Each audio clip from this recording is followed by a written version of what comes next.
이런 게 기억나시는 분들은 내가 임차의 세입자로 어떤 주택에 살고 있어. 주인이 바뀌어. 야, 너 나가라고 명도소송하면 누가 이긴다? 주인이 무조건 이기는 거예요. 그러니까 세입자는 맨날 쫓고 다니는 거예요. 또 물건과 같은 그 효력이 없기 때문에 경매가 넘어가면 보증금 하나 이런 거예요. 그래서 만들어진 법이 뭐예요? 안 되겠다. 이 민법에 있는 임대차만 가지고는 임차인의 보증금을 지켜주기 너무 어려우니까 이 민법의 상위법 만들어요. 그게 뭐다? 주택임대차보호법이에요. 그래서 이 주택임대차보호법에서 뭐를 보여주는 거예요? 대항력, 뭐 확정일자, 무선변제 또한 뭐 소액보증금, 최우선변제 이런 것들을 만들어서 임차인을 보호하기 시작한 거죠. 근데 이 임대차보호법은 이제 물건이에요, 채권이에요? 무슨 채권 계약인데 물건에 있는 권능을 준 거예요. 제가 좀 전에 확정일자 하면서 무슨 단어 썼어요? 무선변제권 얘기했잖아요. 무선변제권 누구한테 있는 건데 담보물권에 있었잖아요. 근데 누구한테 줬어요? 확정일자를 받은 임차인한테도 우선변제권을 준 거예요. 채권 계약인데 누가 똑같아졌어요? 물건의 권능을 받은 거죠. 근데 얘는 물건을 우리가 만들 수 없다 했잖아요, 그죠? 그래서 법률 공부할 때 용어로는 채권의 물건화가 됐다고 표현을 하긴 하죠.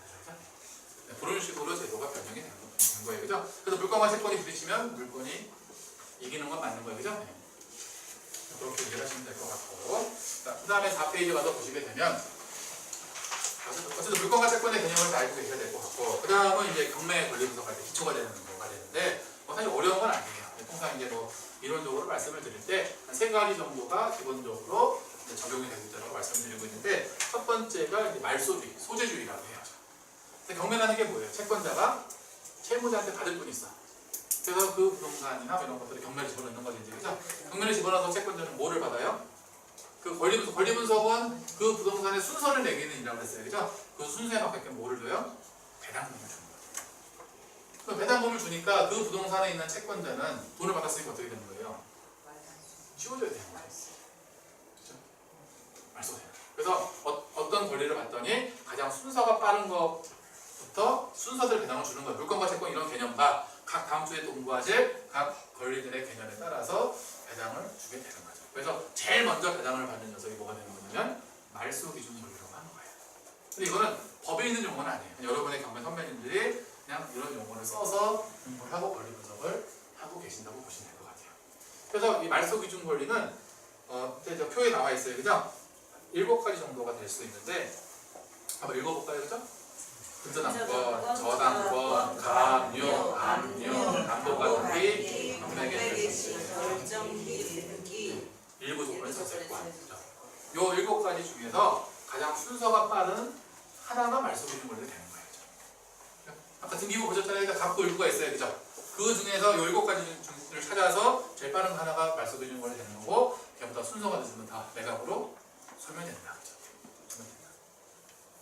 요게 소재주의가 되는 거예요. 그 말소기준 권리를 찾으면 이 말소기준 권리보다 앞서 있는 권리 중에서 앞서 있는 권리가 있다고 하면 그거는 여러분이 인수하는 거예요. 결국은 말소기준 권리보다 앞서 있는 권리를 인수할 거는 뭐냐면 얘는 돈을 받을 권리가 아닌 거예요. 돈을 받지 않은 권리도 되게 많거든요. 예를 들어서 뭐가 있어요? 임차인이 배당을 못 받을 수 있어요. 또 아까 용익 물건들은 사용수익하는 거잖아요, 그죠? 그런 것들을 그냥 존속할 수도 있어요. 지상권 같은 거. 그래서 말소기준 권리보다 기본적으로 말소기준 권리를 찾으면 얘보다 순서가 늦은 거는 매각으로 소멸. 그냥 소멸되는 게 아니라 낙찰자가 대금 납부한 돈으로 순서에 맞게 배당금을 주면서 권리를 지우게 되는 거죠. 이 말소기준 권리로 순서가 빠르면 여러분이 그 권리를 인수. 그죠? 이게 권리 분석의 기본이 되는 거죠. 이것만 하시면 딱 50%는 권리 분석 끝나는 거죠, 그죠? 어쨌든 요거를 여러분들 등기부 등본을 보고 찾는 건데, 경매정보 사이트에서 아까 보신 듯이 뭐예요? 자기들의 프로그램을 가지고 싹 읽어드려서 순서가 빠른 거를 여러분한테 보기 좋게 해드리고 있고, 아까 말씀드린 대로 여러분들 처음에는 어떻게 하라 그랬어요? 입찰하시기 전에 등기부 등본을 통해서 여러분들 다시 한번 확인해 보시라고 했어요, 그죠? 이제는 프로그램이 하는 거다 보니까 약간 오류가 생길 수도 있어요.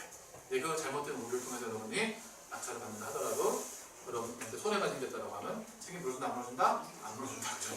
여러분 철저하게 여러분이 가셔야 된다고 그죠? 그게 이제 말소주의가 되는 거예요, 그죠? 여기 첫 번째. 말소기준 권리 어려운 내용은 아니에요, 그죠? 일부 조건의 전세권은 다음 주에 전세권 시간에 말씀드릴 거예요. 자, 두 번째 인수주의도 말씀을 드렸어요. 이제 그죠? 그래서 뭐 인수될 수 있는 권리들을 보게 되면 유치권. 유치권은 등기되는 게 아니라 했어요. 그죠? 유치권은 나중에 한번 공부하시겠지만 뭐가 유치권이에요? 그 부동산에 공사한 사람이 공사대금을 못 받았을 때, 그죠? 공사대금 받을 때까지 이 부동산을 유치할 수 있는 권리가 되는 거죠. 이제, 그죠? 네. 그래서 유치권인 경우에는 법정담보물권이라 했어요. 그죠? 법에서 정한 요건만 갖추면 유치권 인정이 되고, 유치권이 있는 건물은 실제 인정이 되면 여러분들이 그 부동산의 점유를 바꿔야 될 거잖아요. 그죠? 그때 그러면 유치권자한테 뭐를 줘야 돼요? 공사대금을 다 줘야 여러분들이 그 점유를 찾아올 수 있게 되는 겁니다. 그죠? 그래서 유치권이 인정이 될 수 있는 겁니다. 그죠? 뭐 예고등기도 있긴 한데 이거는 이제 지금 등기법상에는 삭제가 됐어요. 삭제가 됐는데 삭제가 되기 전에 걸려 있었던 예고등기들이 가끔 나와요.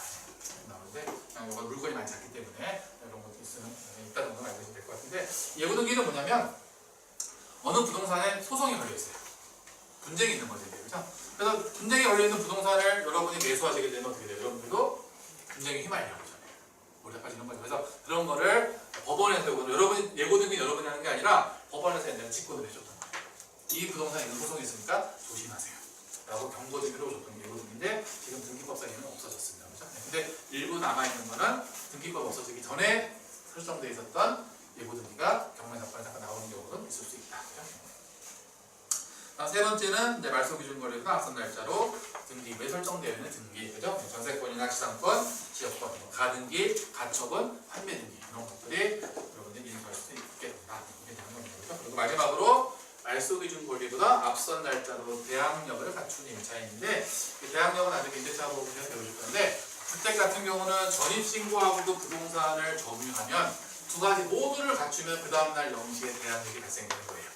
그러면 여러분이 찾은 말소기준 권리 있잖아요. 그죠? 그 말소기준 권리하고 그 임차인의 대항력 발생 시점하고 두 개를 비교해서 임차인의 대항력 발생 시점이 빠르면 대항력이 있는 임차인이다. 그렇게 호칭을 부르고 있는 거죠. 근데 그 임차인이 뭐 확정일자 이런 것도 빨라서 또 배당력을 해가지고 배당을 다 받아가면 문제가 없는데, 배당을 다 못 받아가거나 혹시 배당력을 안 했다라고 하면 여러분이 그 임차인의 보증금을 인수해야 되는 거예요. 말소기준 것도 빠르니까. 돈을 다 받아가면 문제가 없어요. 그죠? 돈을 다 못 받아가면 여러분 인수해야 되는 거죠.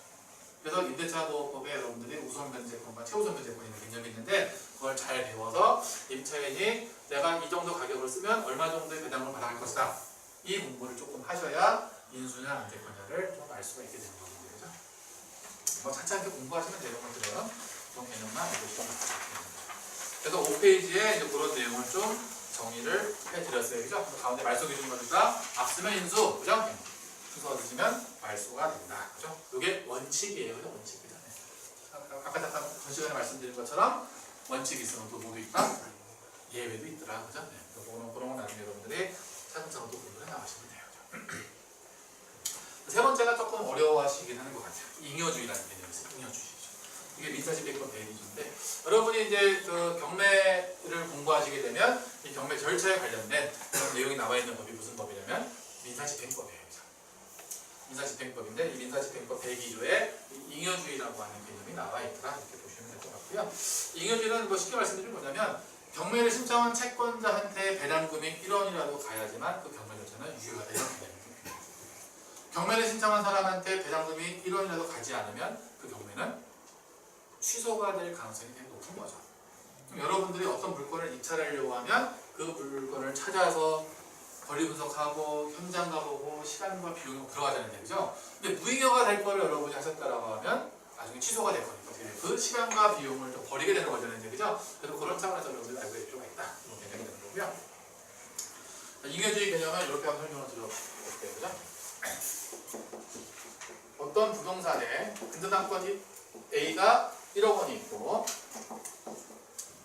저당권 B도 1억 원이 있고, 저당권 C도 1억 원이 있어요.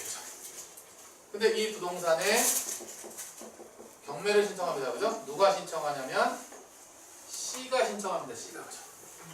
C가 돈을 받고 경매를 신청했다. 근데 이 부동산의